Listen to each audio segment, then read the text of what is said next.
Welcome to a new deep dive. We're taking a look at, well, honestly, it's a bit of a mouthful. Are You Addicted?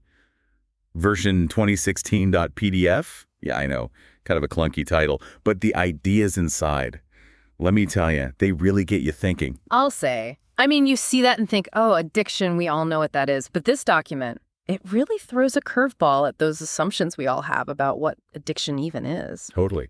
You with me on this one? Like, they even talk about science fiction fans getting so into those fictional worlds, it starts to, bleed into their actual lives. Right. It's not just enjoying a good book or movie anymore. We're talking spending tons of money on memorabilia, even seeing themselves as those characters, that level of obsession. Exactly. And that's just one example. It makes you wonder if anything can become an addiction if you take it far enough. Well, that's what this document argues, anything at all. Taken to an extreme, it's like that line in the sand just disappears. It's kind of scary when you think about it. You start with something enjoyable, maybe even harmless. But then, somewhere along the line, enjoyment turns into this need. A total slippery slope. Yeah. And the document lays out that process really well, how what starts as just trying something new can, step by step, turn into this, total compulsion. So then it's not even about pleasure anymore. It's like this overwhelming urge.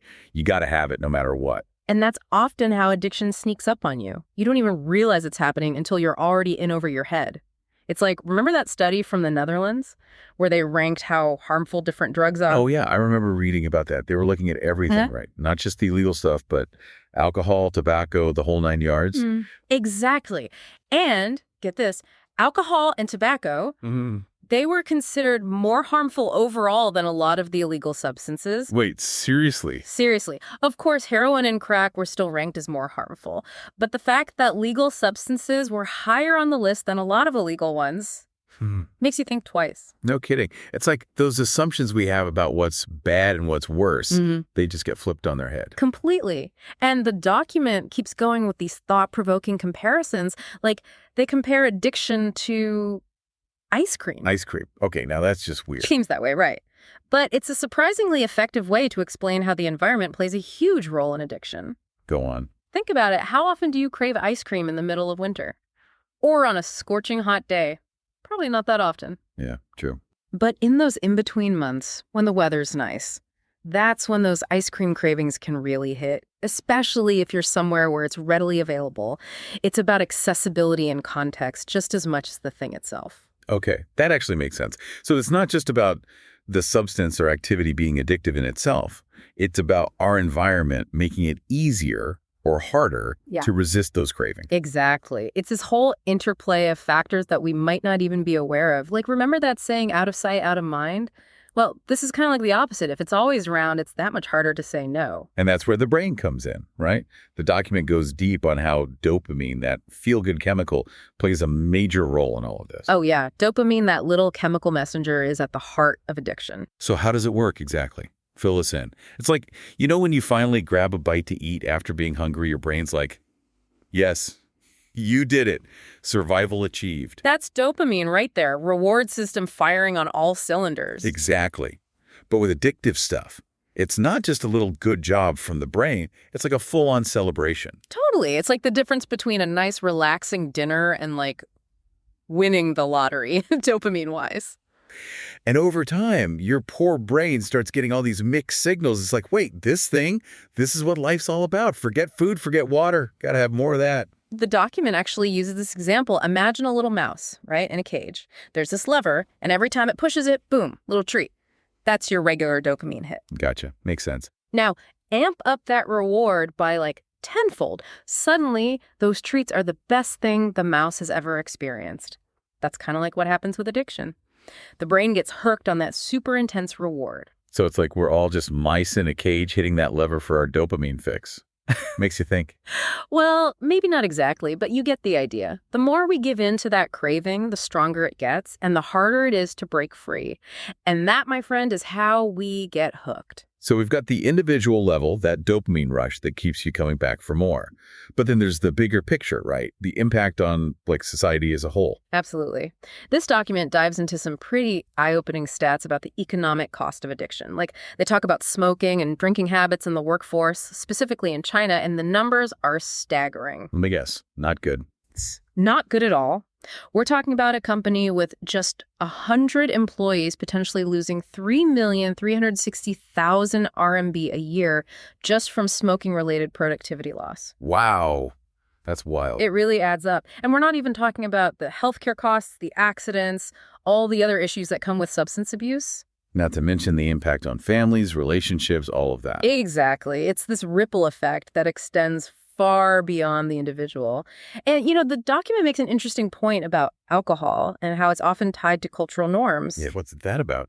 Well, they talk about how in some cultures, like China, for example, there's this strong association between drinking and masculinity. The more you can drink, the tougher you are. Oh, right. Like a badge of honor kind of thing. Exactly. And that can create a lot of pressure to overconsume, which can obviously lead to some really unhealthy behaviors. It's like a recipe for disaster. And it's not just the physical health risks, right? There's also the impact on judgment, decision-making. Oh, absolutely. The document talks about how excessive drinking can impair your judgment, lead to risky behavior, even affect your performance at work.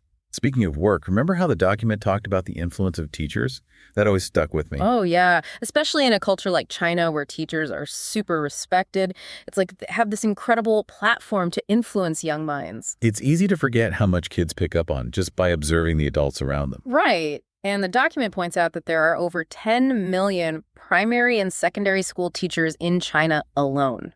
That's a huge potential impact. If those teachers are modeling healthy behaviors, talking openly about the risks of addiction, that could be huge for prevention efforts. For sure. And it's not just about lecturing kids, right? It's about creating a culture of openness where it's okay to talk about these things, to ask for help if you need it.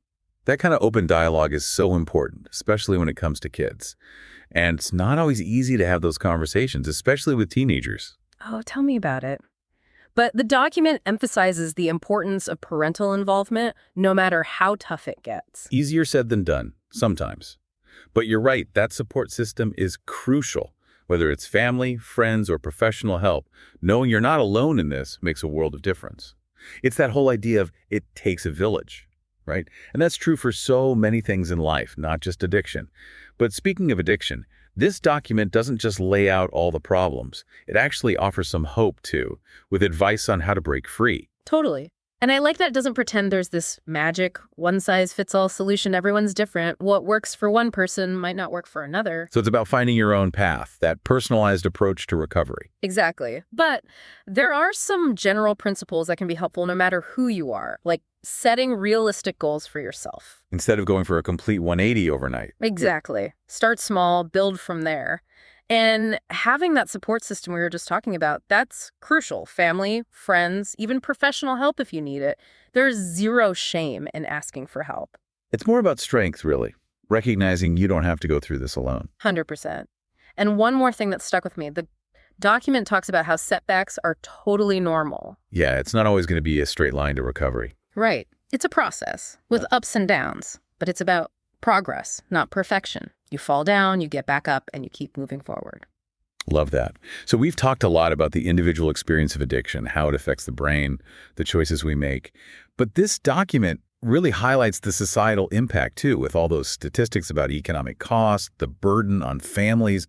Yeah, it really broadens the scope, doesn't it? It makes you realize addiction doesn't happen in a vacuum. It affects everyone in some way. Totally. And in a way, that makes it even more important to talk about, right? To break down those stigmas, those misconceptions. Absolutely, because at the end of the day, addiction isn't a moral failing. It's not a sign of weakness. It's a complex issue with a whole bunch of contributing factors. And like we've been saying, there is hope.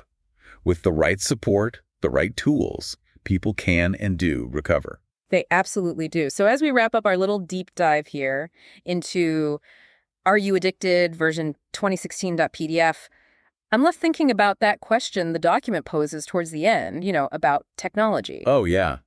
That really got me thinking, too. How easily we can get sucked in, lose track of time, let technology kind of take over our lives. Totally. And it's not that technology is inherently bad. It's just that it's so readily available, so engaging. Yeah. It's almost designed to be addictive, in a way. No kidding. So it's on us to set those boundaries, to find that balance. Because otherwise, it's easy to end up feeling controlled by the very things that are supposed to make our lives easier. Well said. And it's not just about the time suck either. It's about what we're missing out on when we're glued to our screens. Real-life connections, experiences, opportunities, all that stuff that makes life worth living. Exactly. So yeah, I think that's a great takeaway for our listeners today.